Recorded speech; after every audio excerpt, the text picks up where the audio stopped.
15 अगस्त 2022 को नासा का Mars reconnaissance orbiter Martian surface के बस 250 किलोमीटर के ऊपर उड़ रहा था जब उसे मार्स के एंशिएंट वोल्केनो आर्सिया मॉन्स पे कुछ काले धब्बे दिखे। मार्स का वोल्केनो आर्सिया मॉन्स एक एक्सटिंक्ट वोल्केनो है। ऐसे में ये काले धब्बे लावा के तो नहीं हो सकते। फिर ये धब्बे किस चीज के थे? ऑर्बिटर ने जब जूम करके इन धब्बों की तस्वीरें खींची तो पता चला कि ये काले धब्बे असल में कुछ मीटर चौड़े गड्ढे हैं जिनकी गहराई इतनी है कि उसके अंदर सूरज की रोशनी पहुंच नहीं पा रही है, इसलिए ये गड्ढे काले दिख रहे हैं। ऐसा नहीं है कि बस यही गड्ढे मार्स पे देखने को मिले हैं। थार्सिस रीजन में आर्सिया मॉन्स को मिलाकर 3 बड़े बड़े एंशिएंट वोल्केनोज हैं।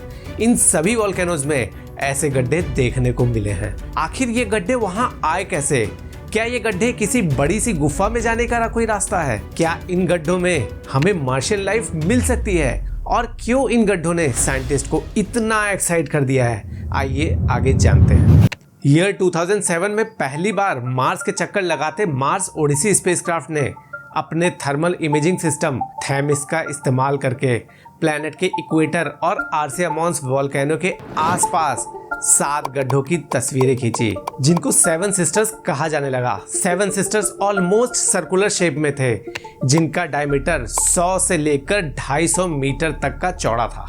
तब से लेकर आज तक 1000 से भी ज्यादा ऐसे गड्ढों को मार्स के सरफेस पे डिस्कवर किया गया है दोस्तों। अब जब आर्टिफिशियल इंटेलिजेंस हर एक फील्ड में यूज हो रहा है तो लोग यहाँ कैसे पीछे रह सकते हैं? रिसेंटली डरहम यूनिवर्सिटी की एक रिसर्च टीम ने एडवांस्ड एआई टूल डेवलप किया, केव फाइंडर, जिसको यूज करके मार्स पे 61 और पोटेंशियल एंट्रेंसेस को डिस्कवर किया गया। दोस्तों, डिस्कवर हुए ये सारे गड्ढे कितने गहरे हैं और क्या ये किसी बड़ी सी गुफा में खुलते हैं, ये अभी हमें एग्जैक्टली नहीं पता है। लेकिन हाँ, इन गड्ढों की 3 पॉसिबिलिटीज हो सकती हैं।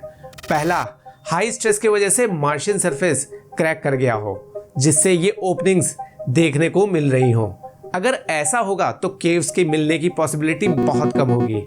दूसरी पॉसिबिलिटी, ये गड्ढे शायद किसी जियोलॉजिकल प्रोसेस से बने हों। आपने कास्ट टोपोग्राफी का नाम सुना है? कास्ट टोपोग्राफी एक जियोलॉजिकल फीचर होता है जिसमें ग्राउंड वाटर की वजह से पिट्स, सिंक होल्स, यहाँ तक कि अंडरग्राउंड केव्स भी बन जाते हैं। अब आप पूछेंगे कि मार्स पे कहाँ रिवर्स और अंडरग्राउंड वाटर है जो ऐसे फीचर्स देखने को मिल रहे हैं? अभी नहीं है, करोड़ों साल पहले पॉसिबली होगी। तीसरी और सबसे इंटरेस्टिंग पॉसिबिलिटी है कि ये गड्ढे असल में लावा ट्यूब्स हैं। लावा ट्यूब्स लंबी और स्मूथ वॉल से बनी केव्स होती हैं जो फ्लोइंग लावा के कूलिंग और सॉलिडिफिकेशन से बनते हैं। जब लावा फ्लो कर रहा होता है तो उसकी ऊपरी सतह जल्दी ठंडी हो जाती है और वो एक रॉकेट ट्यूब में सॉलिडिफाई कर जाती है। इन ट्यूब्स के अंदर लावा फ्लो करता रहता है। अल्टीमेटली जब लावा एक्सटिंक्ट होता है तो पीछे बच जाती है बस ये खाली ट्यूब्स। हवाई आइलैंड के काजीमुरा केव्स एक लावा ट्यूब है जिसकी कुल लंबाई 65 किलोमीटर की है। मार्स पे पाए जाने वाले लावा ट्यूब्स उससे काफी लंबे होंगे जो 3 से 4 मिलियन ईयर्स पहले बने होंगे जब यहाँ वोल्केनिक एक्टिविटीज पीक पर होंगी। फ्रेंड्स, ये पिट्स जिनको साइंटिस्ट केव एंट्रेंस भी बोलते हैं मार्स के एक्सप्लोरेशन में और ह्यूमन सेटलमेंट्स में हमारी काफी मदद कर सकते हैं। लेकिन जैसे कहा जाता है कि all that glitters is not gold, in cave exploration में कुछ खतरे भी हैं दोस्तों। ऐसे खतरे जिनको हम नजरअंदाज नहीं कर सकते हैं।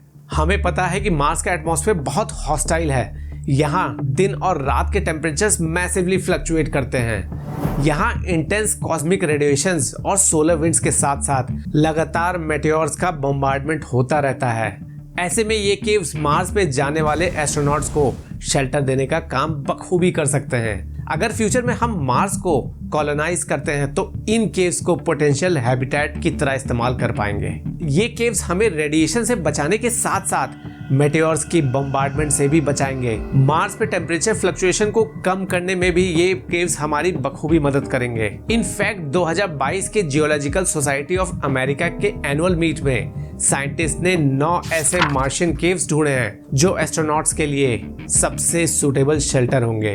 दोस्तों, मार्स के हार्श कंडीशन से बचने के लिए जैसे हम इन केव्स को यूज करने का सोच रहे हैं, पॉसिबली पॉसिबली मार्स पे किसी समय रह रहे लिविंग बींग्स ने भी ऐसा ही कुछ सोचा होगा, चाहे वो माइक्रोबियल लाइफ्स ही क्यों ना हो। इसका मतलब इन केव्स में मार्स पे रहने वाली लाइफ के एविडेंसेस मिलने की बहुत संभावना है। क्या मालूम, हो सकता हो कि आज भी इन केव्स में मार्शियन लाइफ्स रह रही होगी।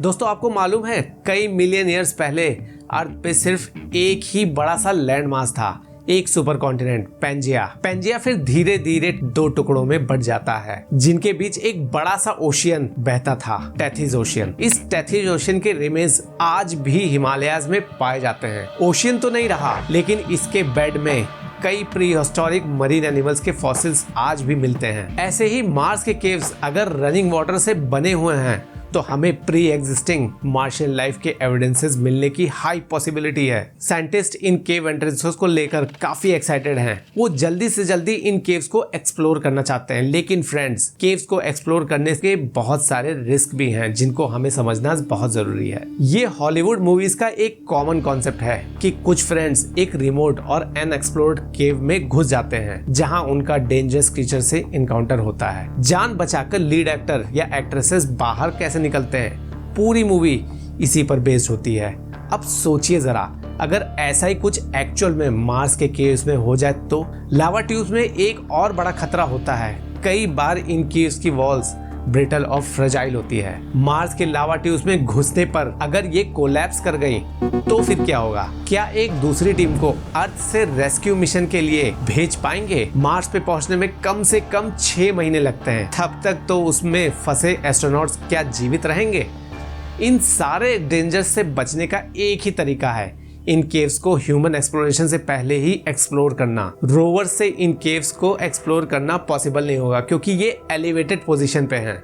रोवर वहां पहुंच ही नहीं पाएंगे। नासा के इंजेन्युइटी हेलीकॉप्टर की तरह कोई प्रोब यूज कर सकते हैं, लेकिन यहाँ भी एक प्रॉब्लम आएगी। केव्स के अंदर जाने पे पॉसिबली प्रोब से कनेक्शन ब्रेक हो जाएगा, उसको फर्दर कंट्रोल नहीं कर पाएंगे। सबसे अच्छा तरीका होगा दोस्तों रोबोट्स का यूज करना, वो भी रिमोट कंट्रोल नहीं, ऑटोनोमस रोबोट्स जो केव्स के अंदर घुसकर अपना रास्ता खुद ही ढूंढे। ऐसे रोबोट्स हमें पोटेंशियली केव्स के बारे में जानकारी दे सकते हैं।